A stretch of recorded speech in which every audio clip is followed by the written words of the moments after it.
સુરતમાં વધતા જતા ક્રાઇમને કાબૂમાં લેવા માટે હવે ક્રાઇમ બ્રાન્ચ મેદાને ઉતરી છે। પાંડેસરા વિસ્તારમાં ખાસ કોમ્બિંગ ઓપરેશન હાથ ધરી અનેક આરોપીઓ સામે કાર્યવાહી કરવામાં આવી છે।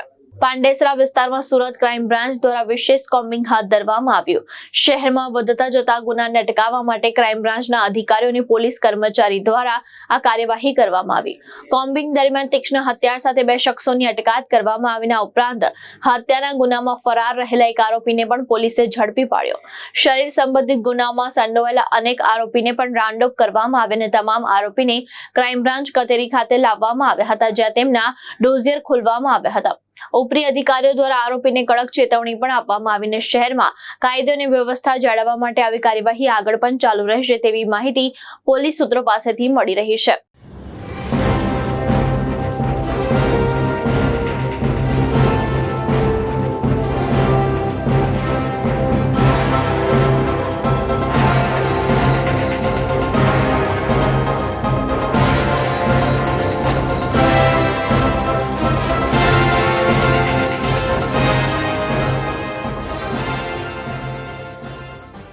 ભાવેશ ઉપાધ્યાય, દ્રષ્ટિકોણ ન્યૂઝ, સુરત।